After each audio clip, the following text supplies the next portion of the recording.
Respekti ina, dashuria arbora. Ne kur jemi tek respekti dhe dashuria, pëlqejnë femrat e Kosovës më shumë apo të Shqipërisë? Për nuse la erdhi. Njësoj janë. Kur themi femrat e Kosovës, edhe femrat e Shqipërisë janë njësoj, nuk mund të bësh dallim. Pse? Se me Kosovën një kom, një flamur. Po kur pyeti Ledion e tha i kisha marrë gjitha sonte, ai kishte zgjedhur njërin për lajtin ajo. Jo, ai më tha që ai pranon Valbonën që ta sjellim aty, i thash me kënaqësi, sill Valbonën dhe 100 të tjera. Do me thënë që brenda 100 të tjerave ishte Valbona. Valbona ishte kryesorja, por dhe 100 të tjera po të shifte lajti të zgjidhte. Bravo. Sonte kush është kryesore? Arbora? Jo, këtu nuk ndëry, këtu është vetë lajti. Jo, po të thot ty, të zgjidhe ti. Nëse do ishte zgjidhja jote. Jo, të dyja janë të mrekullueshme për mua. Për mua. Me cilën e kështë që ma mirë, për shumë? Me ty? Ju kam thënë. Ju kam thënë. Të janë aki prugu marë. Me ty? Shumë si të nua,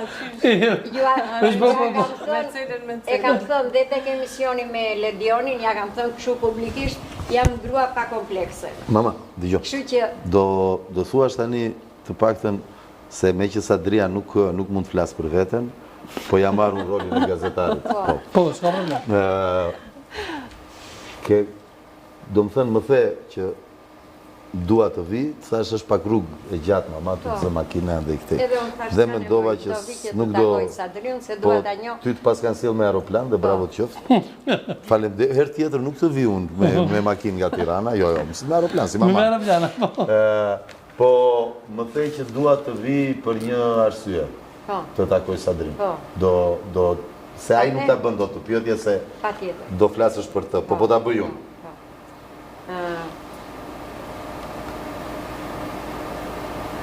Para një viti, do me thënë, kur ka marrë këtu për problemet e mia, që na ndodhi fatkeqësia me bashkëshortin tim, me baban Ndjes pas, po. Amin. Duke qëndruar në shtëpi, do me thënë, në atë mallëngimin tim që kisha, rënja ime shpirtërore, mungesa e bashkëshortit, Laerti më afron një libër. Ka qenë ke juve dhe ju i kishit dhënë një libër. Po, këtë libër, po. Po. Dhe më tha Laerti, gjatë kohës që unë jam në teatr, mami, ti me që merresh me punë të shtëpisë, kur ke pushim dhe e ke qef librin, se kam lexuar vazhdimisht më tepër nga Ilia, që shkruante, kemi qenë bashkëudhëtar tek libri, më tha merre këtë librin dhe lexoje. Dhe në fund pastaj më thuaj për përshtypjet e tua. E kam marrë librin, e kam lexuar, jam prekur jashtëzakonisht thellë për ato ndjenjat, për atë respektin që ke shprehur për maman, mamaja të prehet në parajs, që ke thënë uratë. Faleminderit. Amin.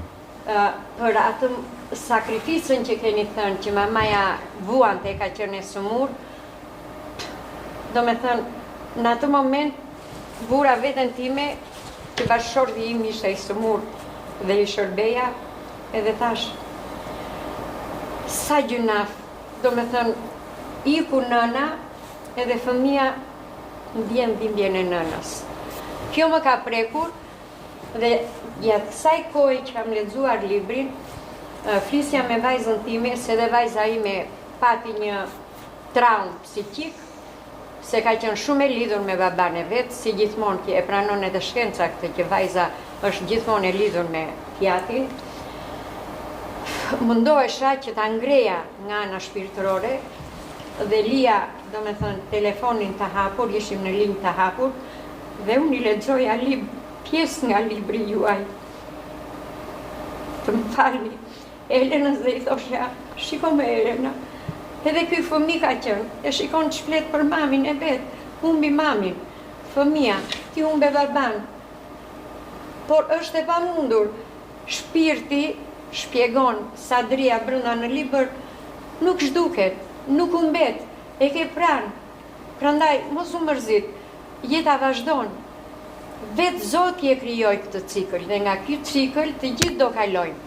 Por amar, se kur do kalojnë, atë e ditë vetëm Zoti. Prandaj, bëu e fort, edhe vazhdo jetën tënde, se je vajzë e re dhe çdo gjë do rregullohet. Do me thënë, ai motivi që i kam dhënë Elenës, do me thënë që jeta vazhdon, ka qenë libri juaj. Dhe shprehjet që keni përmendur ju në libër për mamën. Prandaj, duke lexuar këtë libër, nuk e di, ju ndjeva pranë, si fëmin tim, pa ju njojtur fare, Faleminderit shumë. Pa ju parë, dhe i thash Laertit që po të t'i jipet që atëre që lexova librin, mundësia që ti të vesh në Kosovë, në qoftë se unë do jem në Tiranë, unë edhe së murt jem, do më marrësh me vete se dua të vete. Faleminderit shumë, Margarita, faleminderit shumë. Shumë faleminderit shumë. Faleminderit juve që më krijuat këtë mundësi dhe erdha dhe ju njohita të gjithë ju këtu, njerëz të mrekullueshëm, njerëz të dashur dhe kështu dua, domethënë, gjithmonë të dëgjoj për dashuri dhe për respekt për njëri tjetrin. Po cili është zëna Rebek, po thamë nëna Rebek, më mirë nëna Rebek. Cili është amaneti ju për gjithë brezat e ri, sonte që na ndjekin emisionin?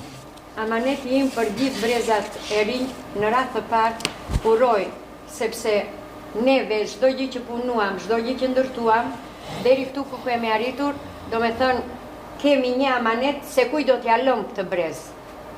Dhe ky brezi duhet, do me thënë, ta marri stafetën që deri këtu arritëm neve dhe ta çoj më tutje. Mirë po që të çojt kjo stafet më tutje, nuk çohet kështu thjesht me një duar trokitje. E vërtet. Sepse do një punë, do një përmbysje, do një revolucion dhe që të ndërtohet çdo gjë akoma më mirë nga sa e sollëm neve këtu, në radhë të parë duhet të bëhet revolucioni në ndërgjegjjen e njeriut. Duhet të bëhet revolucioni në mentalitetin e njeriu. Po nuk ndryshoj njeriu, atëre nuk ka atë që neve dëshirojmë të presim për një ndryshim të madh. Prandaj, këtë ndryshim tek njeriu kush e bën? E bën shkolla, e bën familja, e bëjmë vlerat. Do me thënë, çfarë i përcjell këtij brezi? Çfarë duhet të shikoj nga ne të më përpashmi? Çfarë duhet të marri? Dhe kë duhet të vlerësoj?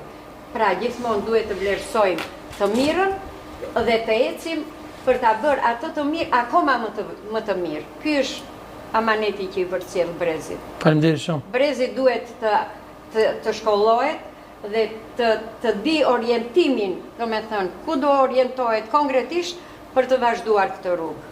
Nuk duhet të shpërndahet asë në për, nuk dua që t'i them, do me thënë, gjëra të kotësira që për moment, ndofta ato kotësirat mund të ngrenjë, ose nga